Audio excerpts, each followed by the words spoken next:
ಹಲವಾರು ಹೋರಾಟಗಳನ್ನು ಮಾಡುತ್ತಾ ಭ್ರಷ್ಟ ಅಧಿಕಾರಿಗಳ ವಿರುದ್ಧ ಹೋರಾಟ ಮಾಡಿ ನಮ್ಮ ಕೈಲಾದ ಹೋರಾಟದಿಂದ ತುಂಬಿಸಿರುತ್ತೇವೆ.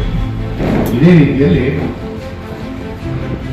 ಲೋಕಾಯುಕ್ತದಲ್ಲೂ ಸಹ ಸರಿಸುಮಾರು 20 ಕೇಸ್ಗೂ ಹೆಚ್ಚು ನಮ್ಮ ಈ ಸಂಸ್ಥೆ ವತಿಯಿಂದ ಮಾಡ್ತಾ ಇದ್ದೇವೆ.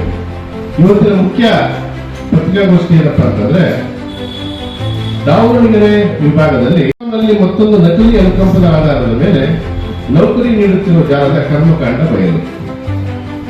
ಏನಪ್ಪ ಇದು ಕರ್ಮಕಾಂಡ ಅಂದ್ರೆ, ಅಲ್ಲಿ ಶ್ರೀಮತಿ ಪ್ರೇಮಲೀಲಾ ಕಿರಿಯ ಸಹಾಯಕಿ ಬೆಸ್ಕಾಂ ನಗರ ಉಪವಿಭಾಗ ದಾವಣಗೆರೆ ಇವರನ್ನು ಅಸಕ್ತತಾ ಆಧಾರದ ಮೇಲೆ ಕೆವಿ ಪ್ರಣಯಿನಿ 2015 ಆದೇಶವನ್ನು ಉಲ್ಲೇಖಿಸಿ ವೈದ್ಯಕೀಯ ಆಧಾರದ ಮೇಲೆ ನಿವೃತ್ತಿಗೊಳಿಸಿರುತ್ತಾರೆ.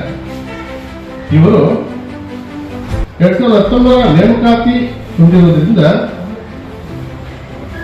ಇವರು NDCPS ನೌಕರರಾಗಿದ್ದು ಇವರಿಗೆ ಸ್ವಯಂ ನಿವೃತ್ತಿಗೊಳ್ಳುವುದಾಗಲಿ ಅಥವಾ ಅಸಕ್ತತಾ ನಿವೃತ್ತಿಗೊಳಿಸುವುದಾಗಲಿ ಅಥವಾ 2015 ಸುತ್ತೋಲೆಯ ಅನ್ವಯ NDCPS ನೌಕರರಾಗಿದ್ದು ಇವರಿಗೆ ಸ್ವಯಂ ನಿವೃತ್ತಿಗೊಳ್ಳುವುದಾಗಲಿ ಅಥವಾ ಅಸಕ್ತತಾ ನಿವೃತ್ತಿಗೊಳಿಸುವುದಾಗಲಿ ಅಥವಾ 2015 ಸುತ್ತೋಲೆಯ ಅನ್ವಯ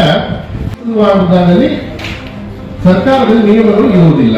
ಇದನ್ನು ಮರೆಮಾಚಿ ಶ್ರೀಮತಿ ಪ್ರೇಮಲೀಲಾರವರ ಮಗಳಾದ ವಿನಾಯಕರವರಿಗೆ ಕೆವಿ ಪ್ರಣಯಿನಿ 2021 ತಿದ್ದುಪಡಿ ಆದೇಶವನ್ನು ಮರೆಮಾಚಿ ನಕಲಿ ಅನುಕಂಪದ ಆಧಾರದ ಮೇಲೆ ನೀಡುವ ಬಗ್ಗೆ ದಾಖಲೆಗಳ ಸಮೇತ ದೂರು ನೀಡಲಾಗಿರುತ್ತದೆ ವ್ಯವಸ್ಥಾಪಕ ನಿರ್ದೇಶಕರು ಇವರಿಗೆ.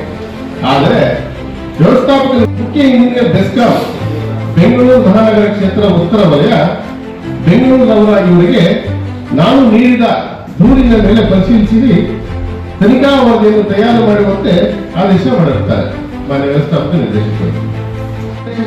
ಇಂಜಿನಿಯರ್ ಬೆಸ್ಕಾಂ ಬೆಂಗಳೂರು ಮಹಾನಗರ ಪಾಲಿಕೆ ಉತ್ತರ ವಲಯ ಬೆಂಗಳೂರು ಅವರು ಅನುಕಂಪದ ಆಧಾರದ ಮೇಲೆ ನೌಕರಿ ನೀಡಿರುವುದು ಹಾಗೂ ಕೆವಿ ಪ್ರಣಯಿನಿಯ ಬೆಸ್ಕಾಂನಲ್ಲಿ ಅನುಕಂಪದ ಆಧಾರದ ಮೇಲೆ ನಕಲಿ ನೌಕರಿಯನ್ನು ನೀಡಿರ್ತಾರೆ. ಆ ಒಂದು ವಿಚಾರವಾಗಿ ಉದ್ದೇಶವಾಗಿ ಇವತ್ತು ಪ್ರೆಸ್ ಮೀಟ್ ಮಾಡ್ತಾರೆ. ಸರ್, ಇದರಲ್ಲಿ ಒಂದು ಆದೇಶ ಇದೆ.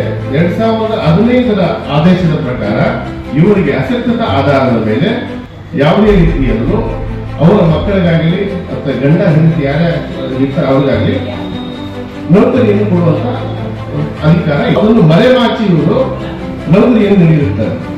ಈ ಹಿಂದೆ ಇದೇ ರೀತಿಯಲ್ಲಿ ಬೆಂಗಳೂರು ದಕ್ಷಿಣ ವಿಭಾಗದಲ್ಲಿ ಇದೇ ರೀತಿ ಆಗಿದ್ದು ಸಾಬೀತಾದ ಮೇಲೆ ಸುಮಾರು 18 ಜನ ಅಧಿಕಾರಿಗಳು ಕರ್ತವ್ಯ ಲೋಪವೆಸಗಿರೋದ್ರಿಂದ ಅವ್ರನ್ನ ವಜಾಗೊಳಿಸಿ ಅವರಿಗೆ ಜೈಲು ಸಹ ಹಾಕಿರ್ತಾರೆ. ಆದರೆ ಈ ಒಂದು ವರದಿಯನ್ನು ಮಾನ್ಯ ಚೀಫ್ ಇಂಜಿನಿಯರ್ ಬೆಂಗಳೂರು ಉತ್ತರ ವಿಭಾಗ ಇವರು ವರದಿಯನ್ನು ನೀಡಿದ್ರು ಸಹ ಮಾನ್ಯ ವ್ಯವಸ್ಥಾಪಕ ನಿರ್ದೇಶಕರು ಮತ್ತು ಪ್ರಧಾನ ಆಡಳಿತ ಮತ್ತು ಮಾನವ ಸಂಪನ್ಮೂಲ ಇವರು ಇಬ್ಬರು ಸಹ ಈ ಭ್ರಷ್ಟಾಧಿಕಾರಿಗಳನ್ನು ಬಚಾವ್ ಮಾಡಲು ಈ ಒಂದು ವರದಿಯನ್ನು ಮುಚ್ಚಿಡ್ತಾ ಇದ್ದಾರೆ. ಯಾವುದೇ ಕಾರಣಕ್ಕೂ ತ್ವರಿತಗತಿಯಲ್ಲಿ ಈ ಒಂದು ಆಫೀಸ್ ಬರಕ್ ಮೊದಲು ರಸ್ತೆಯಲ್ಲಿ ಬರ್ತಾ ಇರ್ತಾರೆ.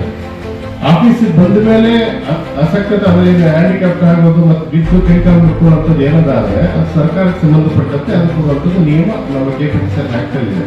ಬಟ್ ಇವ್ರು ಬರಕ್ ಮೊದಲೇ 9 ಗಂಟೆಗೆ ರಸ್ತೆಯಲ್ಲಿ ಬಿಟ್ಟಿರ್ತಾರೆ. ಇವ್ರನ್ನ ಕರ್ಕೊಂಡೋಗಿ ಹಾಸ್ಪಿಟಲ್ ಸೇರಿಸಿರ್ತಾರೆ.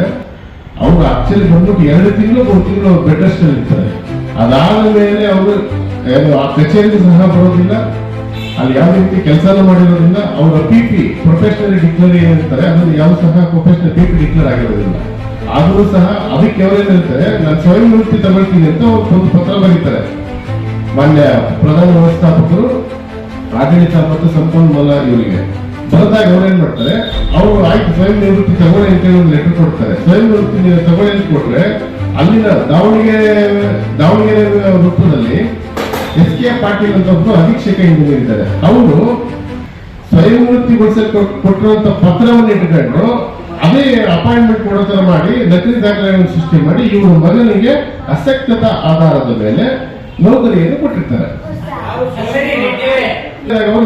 ಅವರು ವೃತ್ತಿ ಕೆಲಸ ಮಾಡಬೇಕಾದ್ರೆ ಅಸಕ್ತತಾ ಬಿದ್ದು ಕೈಯೋ ಕಾಲು ಮುರ್ಕೊಂಡು ಹಾಸ್ಪಿಟಲ್ ಸೇರ್ಕೊಂಡಿದ್ದ ಸಮಯದಲ್ಲಿ KPTCL ಮಂಡಳಿಯಲ್ಲಿ ಮೀಟಿಂಗ್ ಇಟ್ಟು ಅದ್ರಲ್ಲಿ ಅಪ್ರೂವಲ್ ತಗೊಂಡು ತದನಂತರ ಕೊಡ್ಬೇಕಿತ್ತು. ಇದ್ರಲ್ಲಿ ಕೊಡಕ್ಕೆ ಬರೋದಿಲ್ಲ, ಆದ್ರೂ ಸಹ ಇದರ ಬರ್ತಾ ಇದೆ. ದಾವಣಗೆರೆ ವೃತ್ತ ಅಧೀಕ್ಷಕ ಅವರೇ ಕೊಟ್ಟಿರೋದು. ಅಪಾಯಿಂಟಿಂಗ್ ಅಥಾರಿಟಿ ಅವ್ರಿಗೆ ಇತ್ತು. ಬೆಸ್ಕಾಂ ಅಲ್ಲಿ ಮೊದಲು ಅಪಾಯಿಂಟಿಂಗ್ ಅಥಾರಿಟಿ ಇತ್ತು, ಈಗಿಲ್ಲ. ಅದು ಈಗ ಒಂದು 2 ತಿಂಗಳಿಂದ ಇಲ್ಲ, ಮೊದಲಿತ್ತು ಅದು ಇಲ್ಲ. ಗುರುಗಳಲ್ಲಿ ಮಾಡಬಾರ್ದಿತ್ತು, ಮಾಡೋ ಅವಶ್ಯಕತೆ ಇಲ್ಲ. ಆಕ್ಚುಲಿ ಇದು ರೆಕ್ಟಿಫೈ ಆಗೋದಿಲ್ಲ. ಈಗ ಕೊಡ್ತಾ ಇದ್ದಾರೆ ಸಾಹೇಬ್ರೆ, ಸಂಬಳ ಕೊಡ್ತಾ ಇದ್ದಾರೆ, ಸಂಬಳ ಸಹ ತಗೊಳ್ತಾ ಇದ್ದಾರೆ. ಅಪಾಯಿಂಟ್ ಆಗಿದ್ದೇನೆ ಈಗ 4 ವರ್ಷ.